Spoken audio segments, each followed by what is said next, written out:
pakinggan niyo po ang story nitong isang coach natin na isa na siyang platinum pero running for diamond na po, no? In a short period of time, baka in a couple of weeks, diamond na po ito. Yan. And sabi, nakakatuwa, lumabas na po yung kanyang car, no? Woohoo! Ang alam ko yung feeling nung Coach Birdie, first time sa buhay mo magkaroon ka ng sasakyan, di ba? Yes, naku, Ang naranasan ko matindi, yan. ang matindi, Coach Birdie, hindi utang, binili ng Mm. cash. Yung ganun. Gosh, yun ang matindi diyan. Ang edad, 22 years old. So, wag na nating Grabe. patagalin. Dinedicate nila kagabi itong sasakyan na to eh. I-spotlight na natin, Coach Birdie. Walang iba kundi si Coach Diamond. Mark Tawag ko ng Diamond. Mart Mir. Dasdas. Dalas Yo! Ng Leyte. Alright. Yan, Sila Grabe Empire. naman. Sila Ayan, so Empire. Palakpak naman kayo dyan sa apply nyo. Love you, bro. Lakpak naman dyan.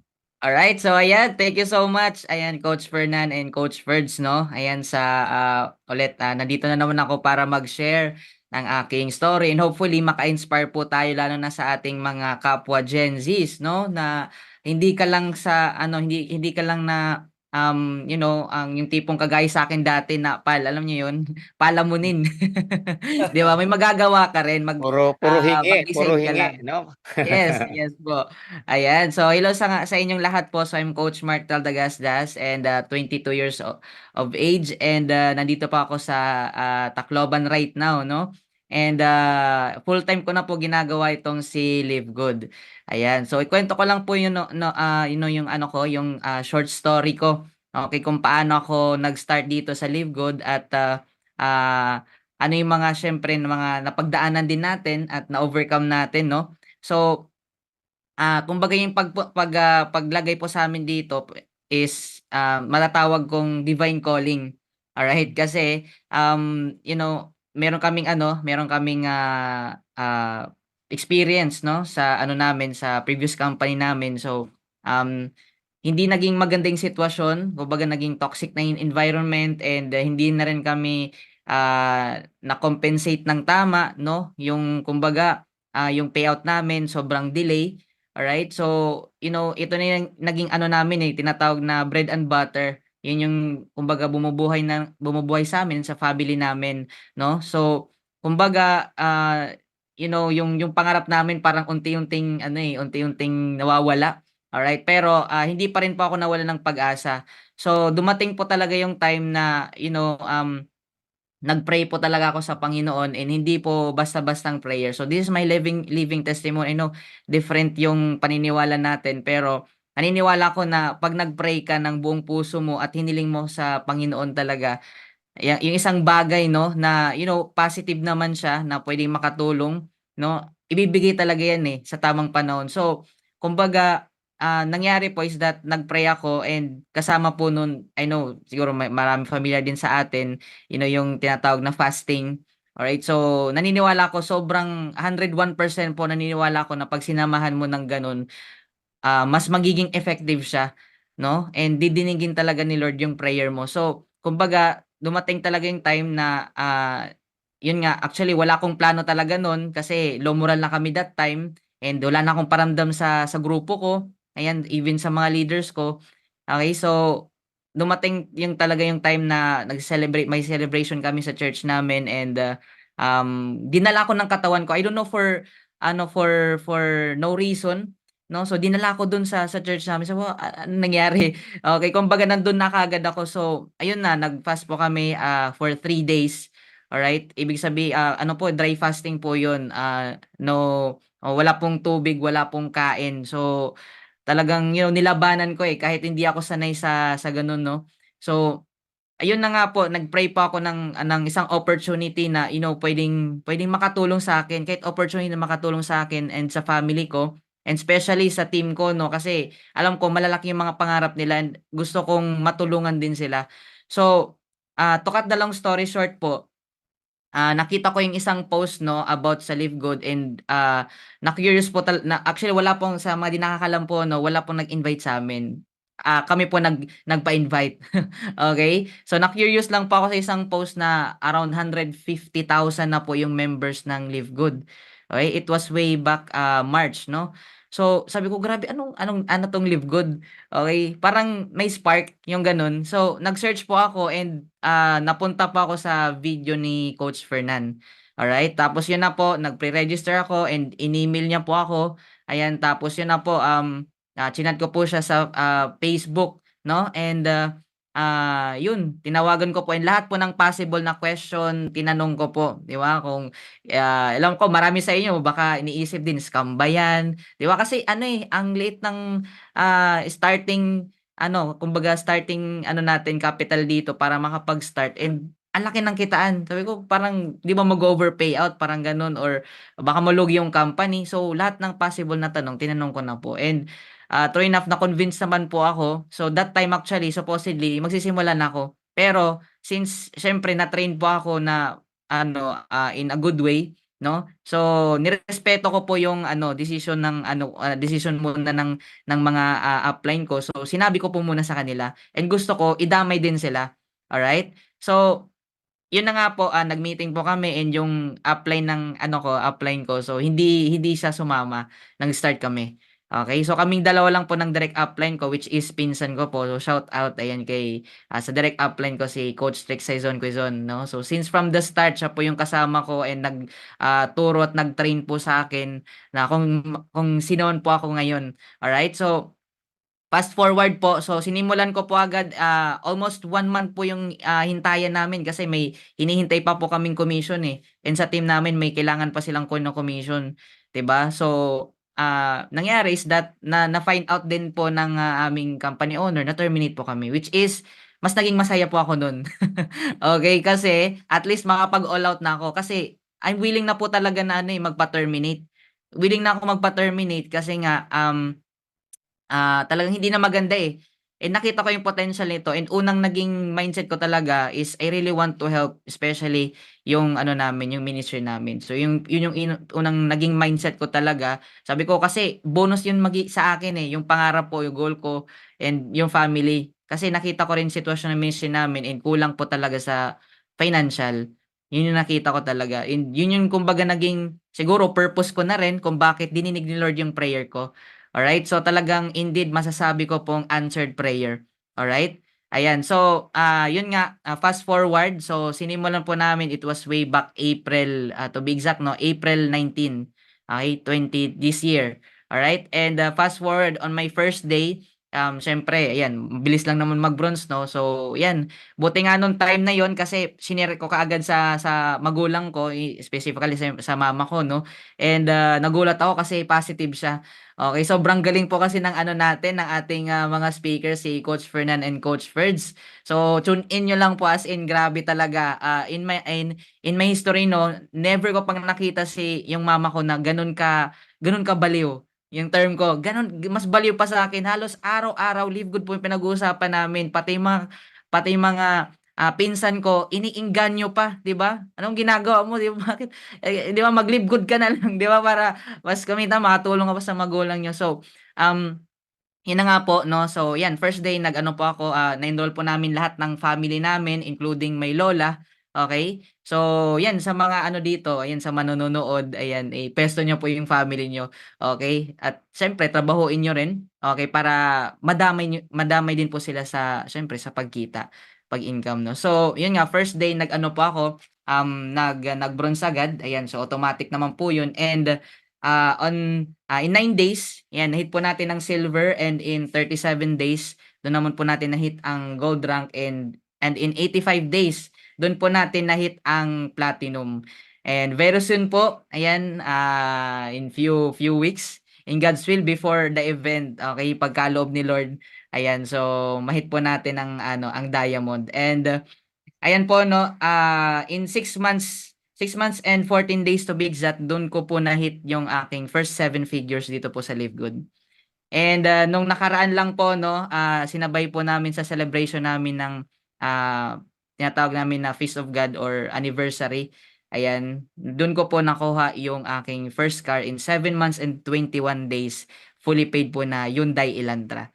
Alright, Oo. so so grabe po kumbaga, Galing. you know, yes po. So nakaka-overwhelm lang po 'no, 'yan sa ating lahat na mga andito 'no, sa ating mga, nakakapakinig nito, grabe po talaga si Lord trumabaho 'no, kung talagang makita niya na deserving ka, tinatrabaho mo, okey, and, maganda yung purpose mo, okey, ibibigay talaga niya, eh, trabahuin mo lang, okey? Huwag kang tumingin sa kung kanino, kung saan, huwag kang magreklamo, okey? Trabaho ka lang po, okey? Kasi yun lang po yung ginawa ko, eh, alright? So, yung tip ko lang po sa ating lahat na nandito, ayan baka merong nag-o-observe dito, so aralin niyo kaagad and take action. Okey, Yeah. take action, 'wag po kayong magsasayang ng oras kasi ang ganda po ng opportunity, eh, 'di ba? So kailangan i-share mo kaagad 'to as much as possible, unahin mo family members mo, 'no? And, 'wag kang magsasawang ano, tumulong din, okey? And dapat maganda po yung purpose mo, ayan. Kasi 'pag maganda yung purpose mo, ibibigay ni Lord yung deserve na para sa'yo, eh. Okey, so yung ngayon nakita ko din po na kahit, nung time na hindi pa po ano, hindi ko pa po naintindihan lahat yung, concept na negosyo, naniwala lang po talaga ako na, ito yung binigay ni Lord, okey? And hindi na ako nagduda, nag-take action na lang po ako, alright? And, yun nga po 'no, hindi ko ma-imagine kahit right now po hindi pa rin masyadong mag-sink in sa akin na, kung totoo ba yung ano, eh, yung resulta na nakukuha ko, 'di ba? Ayan. So, grabe po kaya tuloy lang po tayo 'no and, 'wag po tayong ano, magsawang mag-attend and, tumulong po sa iba and i-share 'tong opportunity kasi naniniwala ako kung nagawa ko po at a young age, I know kaya niyo rin pong gawin. Okey, sabi pa nga 'no, kung may nauna, may susunod, kung may nakagawa, may makakagawa ulit. Alright, and ano pa lang 'to ano, masasabi kong, simula pa lang 'to kasi marami pa po in few months and years to come na mangyayari. Paniwalaan niyo lang and, take action. Okey, 'wag tayo panay reklamo kasi si Lord hindi magbibigay sa mga nagrereklamo, eh. Okey, Mhm. yun yung kumbaga naging lesson ko din nung una, 'di ba? So, wala trabaho lang po talaga, trabaho lang po kasi gawa na po yung sistema, eh, 'di ba? Meron na po tayong napakagaling at napakapoging mga ano, mga coaches na present para sa atin 'no? And may nagte-training na, 'di ba? Magpa-plug in ka na lang, 'di ba? So, kumbaga, ano, eh, kumbaga kung 'di ka man po kumita dito, ano, sarili na lang po natin, kasalanan po natin 'yun. Kasi provided na po sa atin, eh, 'di ba? So, puwede namang ano, eh, mag-relax na lang po yung ating mga, coaches, sina Coach Fernan at Coach Ferds, eh. Pero hindi pa 'yun ginawa kasi may mission pa po tayo na tumulong sa maraming tao, especially sa ating mga Pilipino 'no at mga, 'yan mga OFW partners din natin na siyempre mabago yung buhay. Alright, so with that ano lang po, paniwalaan niyo kasi, sobrang ganda pa po, okey, navi-vision ko na po, sobrang ganda pa po, sobrang marami pa pong mangyayaring magaganda sa atin lahat dito. Alright, so tuloy-tuloy lang po tayo and, yung nakikita niyong resulta, sabi pa nga, it's just a tip of the iceberg, 'di ba? Ayan, so marami pa po tayong babaguhing buhay kaya no time na magsayang, ng oras 'no? Wala tayong time para sayangin yung oras natin and para maging kampante, okey? So, tuloy lang po and, 'yan, see you all at the top and God Gra bless. Woohoo! grabe, grabe. Grabe Thank naman, yeah, thank you Coach Mart Neil 'no. And alam Okey. niyo 'no, sa Yes hindi po. po nakakaalam si Coach Mart Neil po ay hindi pa marunong mag-drive. Yes po, Iba, 'yun yung po may matindi. yung iba marunong mag-drive, walang car. Si Coach Mart hindi marunong mag-drive pero merong car, yun ang matindi ron, 'di ba? Yes po. Oo. And alam ko yung feeling ng, first time na nagkaroon ng sasakyan 'no. Ako nung una ako nagkasasakyan natulog talaga ako sa loob ng sasakyan. Meron pa bang kagaya ko dito na gano'n ang ginawa niyo nung first car niyo? Iba, eh, alam ko feeling niyan, eh. Nakaka-excite na parang ewan ko ba, proud ka 'no na na-achieve mo 'yun. Tapos, yung hindi mo akalain lalo na yung galing ka sa hirap, Coach Ferdy 'no. Yes. Tapos nakuha mo 'yun, na-achieve mo 'yun. Ang maganda sa sinabi Pinaghirapan, ni Coach pinagpaguran. Martel, simula pa lang 'yan. Eh, talaga namang Yes, simula pa lang, coach. Tama. oo. at marami pang kasunod yan, Coach Mart. Baka dumating nga ang araw, ipamana mo na lang yan sa mga kapatid mo o sa papa mo eh. Magkaroon ka talaga ng another car, no? Bagay Yes, sa coach. sport car For kasi ang future. bata mo. Oo. And merong maganda sinabi si Coach Martinel, no? Bilisan yung aralin ang negosyo nyo. 'Di ba? Huwag tayo puro reklamo, 'yun ang sabi niya. Tama. Yun. 'Di ba? Kasi Yes hindi po. ka ipe-please ni God eh.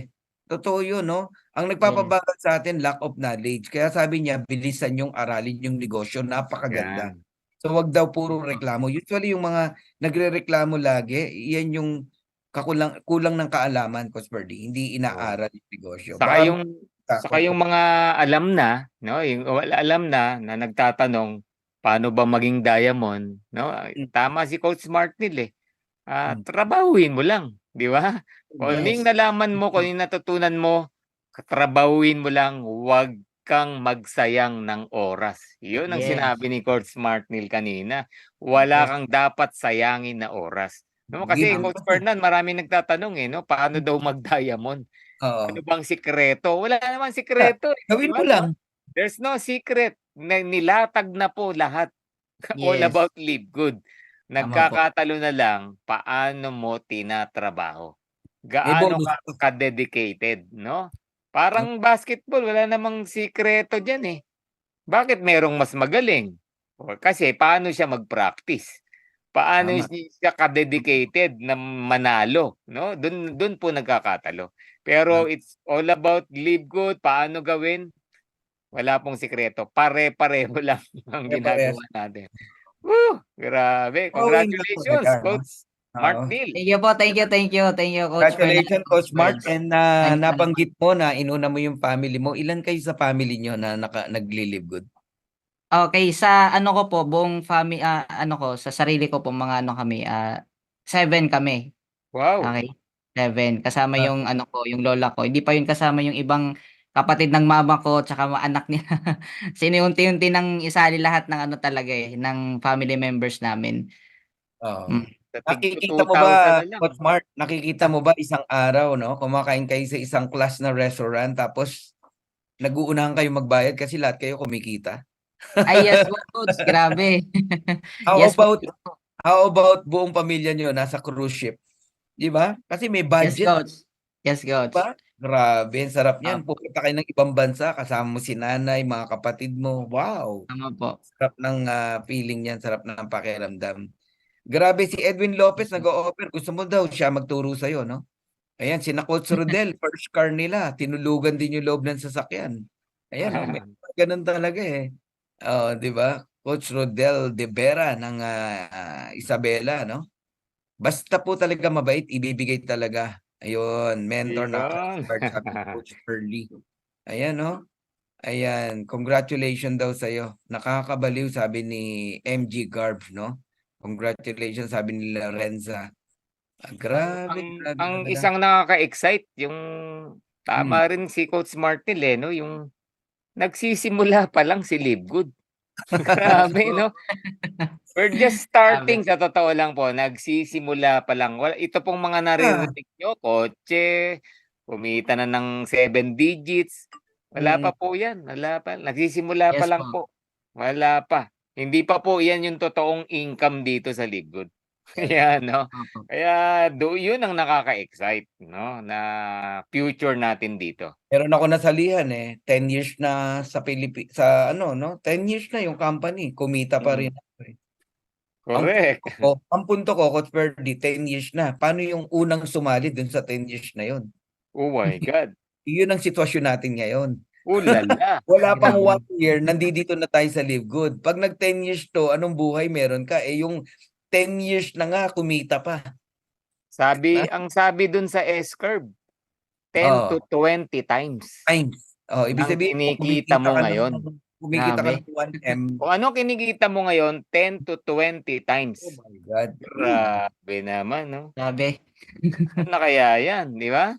Mag-multiply. Parang ang hirap i-compute. Paano Oo. na lang yung umayaw? Paano na lang yung Sorry na lang. huminto na?